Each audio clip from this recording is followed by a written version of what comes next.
Well, hey there, folks. Gather around. Today, we're diving into a story about a brand we all know, Subway. Remember when you couldn't walk down a city block without bumping into a Subway? They were everywhere, airports, strip malls, even hospitals. But something happened. The crowds thinned, the lines shortened, and the smell of fresh-baked bread seemed to fade. What went wrong? How did a sandwich empire crumble? Buckle up, folks, because we're about to dissect the sandwich saga that is Subway's fall from grace. Let's get started.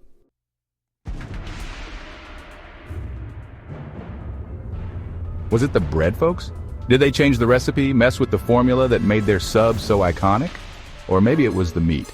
Did they start skimping on quality, trading flavor for a few extra pennies? Or could it be the sheer overwhelming number of toppings, a symphony of choices that left you paralyzed with indecision? Maybe, just maybe, it was something more, something lurking in the shadows. Did a rogue pickle magnate sabotage their supply chain? We're going deep, folks, on a quest for answers. What do you think went wrong with Subway? Let us know in the comments below.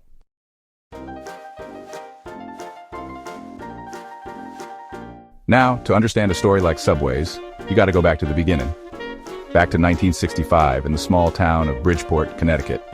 Picture this, a young Fred DeLuca, fresh out of high school, dreaming of becoming a doctor.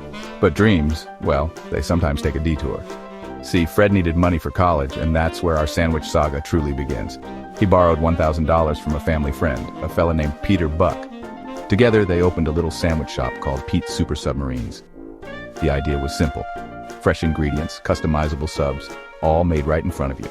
They focused on keeping things affordable, targeting folks like students, looking for a quick, tasty, and easy-on-the-wallet meal. Little did they know they were onto something big.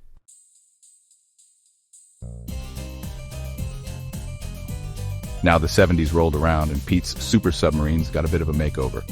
They shortened the name to Subway and started focusing on their signature, the submarine sandwich. This was a time when fast food was all about burgers and fries. Subway offered something different. They emphasized freshness with veggies chopped daily, bread baked in-house, and that assembly line where you could customize your sub.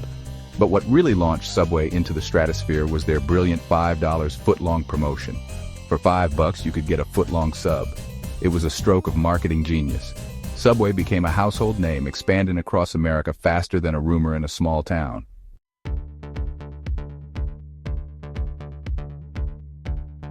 Now here's where things get real interesting. Subway's growth wasn't just about their sandwiches, it was about their business model. They embraced franchising like nobody's business. They offered aspiring entrepreneurs a chance to own a piece of the Subway pie. Subway restaurants started popping up everywhere. Strip malls, college towns, rest stops off dusty highways. By the early 2000s, Subway had surpassed McDonald's as the largest fast food chain in the world in terms of restaurant numbers. Think about that for a second. A sandwich shop outnumbering the Golden Arches. But this rapid expansion, it wasn't without its problems. Stay tuned, folks, because things are about to get a little messy. Now, no story about Subway's rise would be complete without mentioning Jared Fogle. Remember Jared? The guy who claimed he lost a ton of weight eating Subway sandwiches? Back in the late 90s, his story became a national sensation. Subway struck gold with Jared. He was the everyman, the relatable guy who'd achieved something extraordinary. Sales soared, and Subway became synonymous with healthy eating, all thanks to Jared. But looking back, the Jared campaign, it's a complicated legacy. Sure, it brought them incredible success, but it also tied their brand to one person. And in Jared's case, well, his story took a dark turn. A turn that would come back to haunt Subway years later. For now, let's just say the Jared effect, it was a double-edged sword.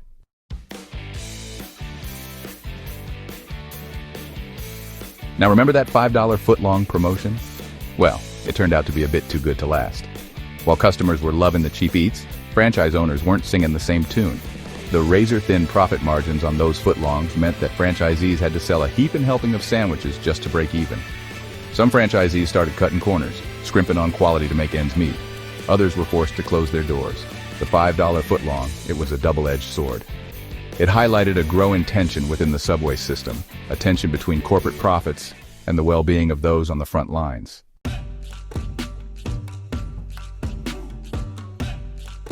Overexpansion and franchise fatigue. Too much of a good thing. Subway's aggressive franchising strategy, the one that made them a global giant, it also contained the seeds of their own potential downfall. When you're opening stores faster than you can bake bread, something's got to give. And what gave was the very thing that made Subway special, their ubiquity. Too many Subways meant more competition. Not just from other fast food chains, but from each other. Franchisees were fighting tooth and nail for customers, their profits dwindling. This oversaturation had also diluted the Subway brand. Subway had become a victim of its own success, its rapid expansion leading to a case of franchise fatigue. It wasn't special anymore.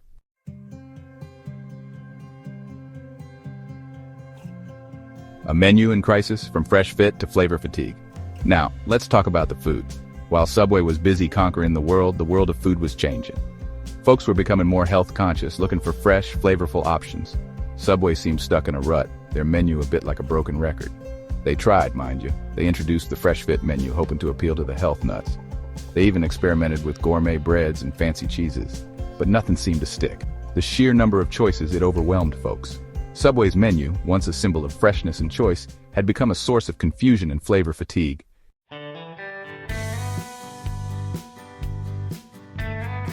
The marketing maze losing their way in a crowded market. Now remember Jared, Subway's golden boy? Well, his fall from grace in the mid-2010s, it was a PR nightmare for Subway. It tarnished their image, making folks question the very brand they'd come to trust. But even before Jared's downfall, Subway's marketing had lost its way. They were like a ship lost at sea, tossing and turning with no clear direction. One minute they were touting their low-fat options, the next they were promoting meatball melts and cheesy breadsticks. Subway, they'd become the forgotten sandwich shop, their marketing lost in a sea of digital noise. They were outshined by savvier competitors, brands like Chipotle and Panera. Now, while Subway was busy building their sandwich empire, a new kind of eatery was emerging from the culinary shadows. They called it fast casual, and it was about to change the game, folks. Fast casual offered the speed and convenience folks craved, but with a focus on fresh, higher quality ingredients and a more upscale ambiance. Think exposed brick walls, Edison bulb lighting, and reclaimed wood tables. These fast casual joints, they weren't just serving food, they were selling an experience. And folks, they ate it up, literally. This new breed of restaurant understood that folks weren't just looking for a quick bite. They wanted something more, and Subway, well, they were slow to catch on. Now, no conversation about the rise of fast casual would be complete without mentioning Chipotle. These folks, they came onto the scene like a burrito-wrapped tornado, disrupting the industry with their food with integrity mantra. Chipotle emphasized fresh, locally sourced ingredients whenever possible. No mystery meat here, folks. Their menu, while simple, offered a level of customization that made Subway's assembly line look like a game of checkers compared to chess. But it wasn't just about the food. Chipotle cultivated a cool, modern vibe. Their restaurants were sleek and minimalist, with open kitchens that let you see the magic happen. They understood that for the modern customer, transparency was key. And folks, they lined up, wallets in hand, eager to be part of the Chipotle experience.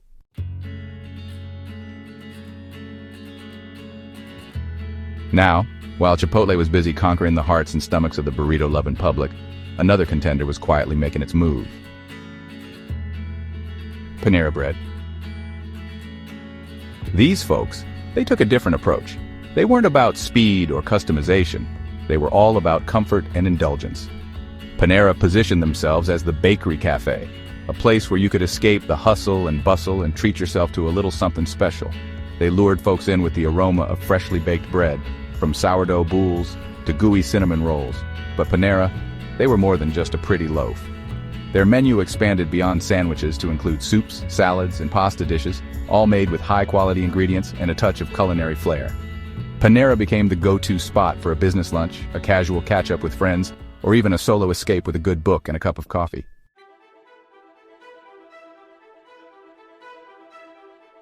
Now, while Subway was busy trying to keep up with the fast casual revolution, a new generation of eaters was coming of age, the millennials.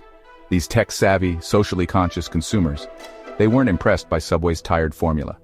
They craved authenticity, transparency, and Instagram-worthy meals. They wanted to know where their food came from, how it was prepared, and what impact it had on the world around them.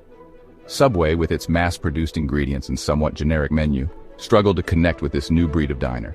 Millennials gravitated towards brands that aligned with their values, brands that told a story. Subway, they seemed stuck in the past, their marketing messages falling flat on a generation that had moved on to trendier, more transparent alternatives.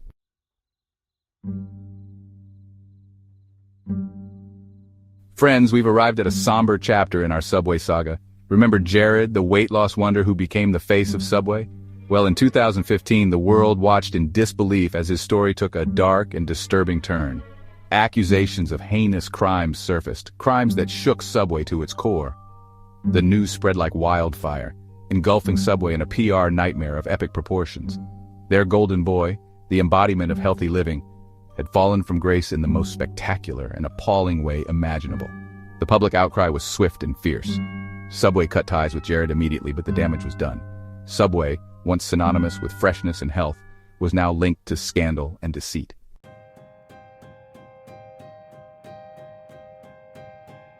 Now, the Jared Fogle scandal was a devastating blow, no doubt. But it wasn't the only storm cloud gathering over Subway's once sunny disposition. See, whispers of other questionable practices had been circulating for years, casting a shadow over their carefully cultivated image. There were concerns about the quality of their ingredients.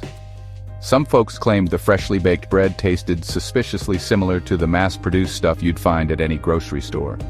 Others questioned the authenticity of their meat, pointing to reports of fillers and additives that didn't exactly scream eat fresh. And let's not forget the labor practices. Subway, with its vast network of franchisees, faced accusations of unfair treatment of employees, from wage disputes to questionable working conditions. These allegations, whether true or not, chipped away at Subway's credibility, eroding the trust they built with consumers. It seemed that beneath the veneer of a health-conscious, customer-centric brand, a more complicated and less savory truth was starting to emerge.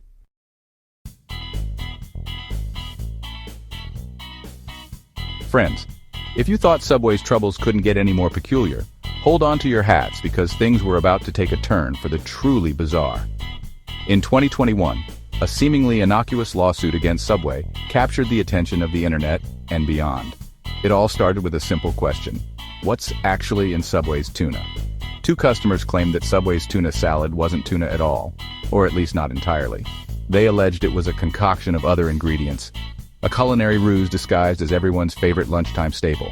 The internet naturally went wild. Memes were shared, jokes were made, and the hashtag #TunaGate was born. Subway, for their part, vehemently denied the allegations, maintaining that their tuna was, in fact, tuna, but the damage was done. The lawsuit, whether frivolous or not, had struck a nerve, further eroding public trust in a brand already grappling with a string of controversies. It was a stark reminder that in the age of social media, even the most seemingly absurd claims can have real-world consequences.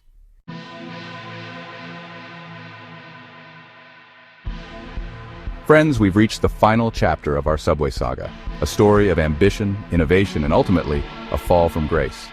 From its humble beginnings as a single sandwich shop to its reign as a global fast food giant, Subway's journey has been marked by both triumphs and tribulations.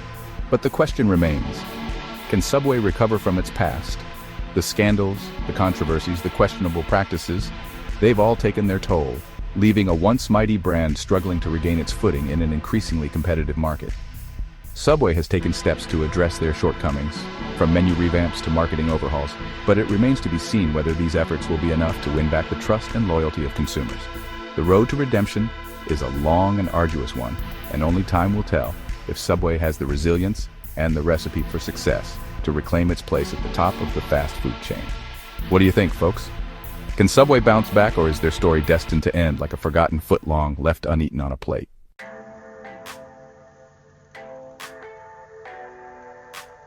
Well, folks, we've reached the end of our sandwich saga. From $5 footlongs to scandals and fast casual competition, Subway's story is a cautionary tale. So, what can we learn from Subway's downfall? It highlights the importance of adapting to a changing world. Subway stayed stuck while the food world evolved. They clung to their formula while consumers craved something fresher. It's a lesson for all businesses. The world's a moving target, folks. And then there's the importance of brand integrity.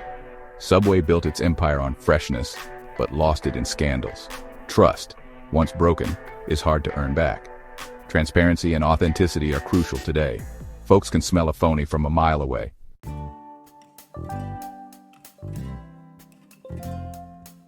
Now I know what you're thinking.